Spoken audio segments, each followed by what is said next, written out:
राधे राधे मित्रों, मेरे भक्ति चैनल भक्ति सागर बाय प्रीति में आप सभी का हार्दिक स्वागत है। आइए जानते हैं कि राधा जी की मृत्यु कैसे हुई। कहते हैं कि जब श्री कृष्ण द्वारका के राजकार्य में व्यस्त रहने लगे, तब राधा रानी धीरे धीरे संसार से अलग होने लगी।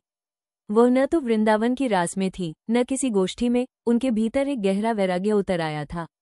एक दिन बिना किसी को बताए राधा जी द्वारका पहुंची। उन्होंने अपना दिव्य स्वरूप ढक लिया था, इसलिए कोई उन्हें पहचान नहीं पाया। धीरे धीरे कृष्ण के महल में काम करने वाली लोगों ने देखा कि एक स्त्री है जो बिना किसी स्वार्थ के सबके लिए निस्वार्थ सेवा करती है। कभी पानी भरती है, कभी भोजन का ध्यान रखती है, कभी मंदिर की सफाई कर देती है। किसी को नहीं पता था कि यह वही राधा है जिनके बिना कृष्ण की लीला अपूर्ण मानी जाती है। कृष्ण तक ये बात पहुंची कि एक स्त्री है जो लंबे समय से चुपचाप उनकी सेवा कर रही है। कृष्ण जब उस स्त्री को देखने गए तो राधा ने उनके सामने सिर झुका लिया। कृष्ण ने उनका चेहरा देखा और पहचान गए। इनकी आंखों में वही प्रेम था, वही माधुर्य, वही अद्भुत शांति जिसे केवल कृष्ण ही पहचान सकते थे। कृष्ण ने राधा से पूछा, राधे, आपने स्वयं को क्यों छिपाया? राधा ने हल्की सी मुस्कान के साथ कहा, प्रभु, मेरा शरीर अब थक चुका है। मैं केवल आपको एक बार फिर देखना चाहती थी, आपकी सेवा करना चाहती थी, बस इस भाव से कि मेरे प्राण आपकी छवि देखते देखते निकल जाएं। कृष्ण ने उनकी ओर देखा, उनके नेत्रों में करुणा भी थी और प्रेम भी।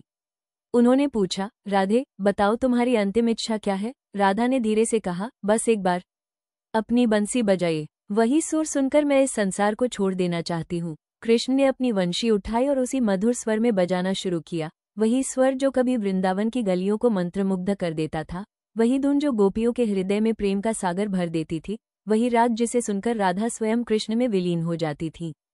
जैसे ही बंसी की धुन हवा में फैली, राधा का चेहरा शांत हो गया, उनकी सांसें धीमी होने लगी और वो उसी दिव्य धुन को सुनते सुनते परमधाम में विलीन हो गई। राधा की देह वहीं समाधि में लीन हो गई। ऐसा कहा जाता है कि उस क्षण कृष्ण की वंशी की धुन भी अचानक रुक गई, मानो संगीत का भी उद्देश्य समाप्त हो गया हो। राधा के देह त्याग के बाद कृष्ण ने अपनी वंशी हाथ में ली, उसे देखा और फिर सदैव के लिए तोड़ दिया। कहते हैं उन्होंने उसे समुद्र में फेंक दिया, क्योंकि बंसी का अस्तित्व केवल राधा के लिए था। जिस राधा के लिए वे जीवन भर बंसी बजाते रहे, जब वो पृथ्वी पर नहीं रही तो बंसी की भी आवश्यकता समाप्त हो गई। इस प्रकार राधा की मृत्यु को कभी मृत्यु नहीं माना गया। भक्तों का विश्वास है कि राधा ने देह त्याग कर स्वयं को कृष्ण में समर्पित कर दिया। राधा और कृष्ण का मिलन शरीर से नहीं, आत्मा से था, और आत्मा का मिलन कभी नहीं टूटता। यही कारण है कि ब्रज में कहा जाता है, राधा गई नहीं, बस कृष्ण में समा गई। ऐसी ही दिव्य कथाएं और भक्तिमय प्रसंग सुनने के लिए मेरे चैनल को जरूर लाइक करें, सब्सक्राइब करें और भक्ति के इस सफर में मेरे साथ जुड़े रहें।